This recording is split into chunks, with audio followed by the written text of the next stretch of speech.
Phil, I've really enjoyed it last couple of days out at sea off Koh Chang. I've no idea how you go about riding one of these or captaining the ship. How do you do it? Probably the best way would be to do our sailing school. We've got a sailing school in Pattaya and Phuket. Yeah. That's the IYT. No logo. Okay. IYT, International Yacht Master.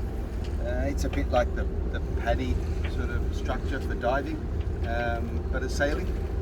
So when you're done, we've got 3 courses. We've got the crew course and the skipper course, and then we go into some more advanced courses.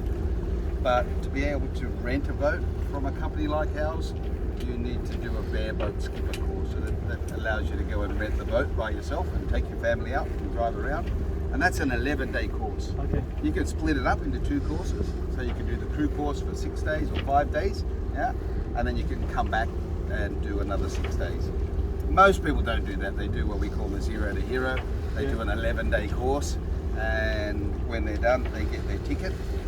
We also offer the opportunity to get sea miles, because of course you've done your 11-day course. It doesn't make you an expert. You've got enough to sort of get yourself started.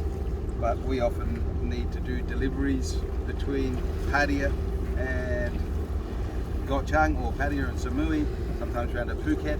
So we offer people the opportunity to jump on the boat and crew with us. Yeah. And that's kind of, deliveries are a bit different. They're 24 hours non-stop. So we divide people up into watches, and you actually skipper the boat yourself, yeah, while somebody else is there. So that's really good experience. And what do you do in the 11 days? How's it broken up?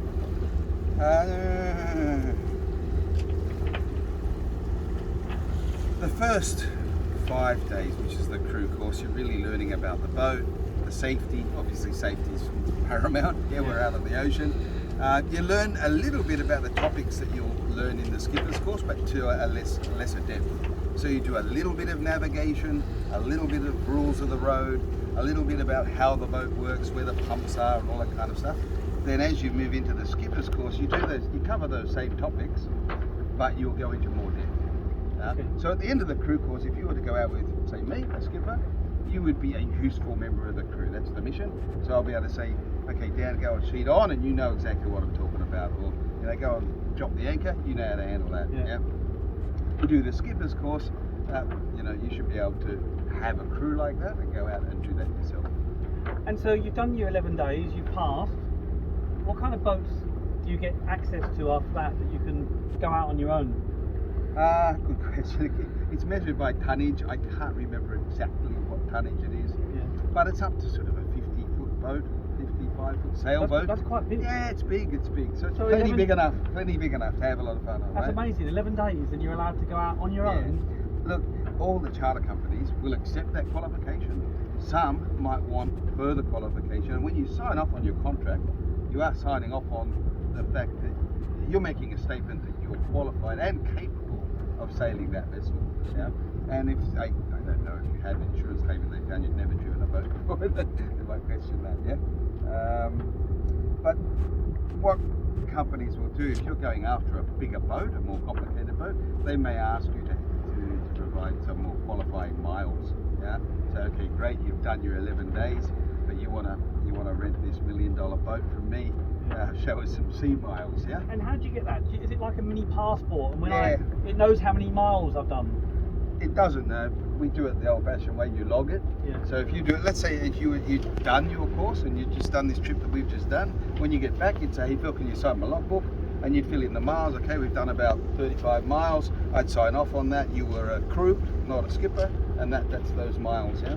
So when you then go around the world and you use this license, you show them that, they look and go, okay, correct. I'm going to let you have this boat. Yep, correct. Yeah. And with IYT, you can log that in their system as well, so people can get in and see what qualifications you've got with IYT. Okay. I see what I like about this is a lot of us expats that probably have been in Thailand for some time and get a bit complacent.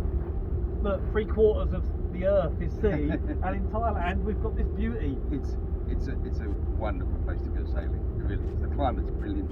Yeah, the winds are pretty good. Yeah, but it's not blowing a gale. Yeah. It's not terribly dangerous seas. It's great for family sailing, out with friends. That sort of coastal cruising we call it. I mean, just in this area, 50 odd islands. It doesn't get better than that. And you're looking at the wet weather gear, man. Yeah, that's it. I've only put the t-shirt on because we're videoing. Yeah, it's getting a bit cool. Isn't it? Cool, dear. A little bit cool. Those back in England watching. And so if someone wants to do this, they can just look up Island Spirit online and contact that way. Yeah, you can do that, or you can research IYT Sailing School, Sailing School Thailand, you'll find us. Yep. Okay, maybe you'll see me there. There you go. I enjoyed it. Family enjoyed it. That'll be great. Yeah, cheers, Phil. Cool.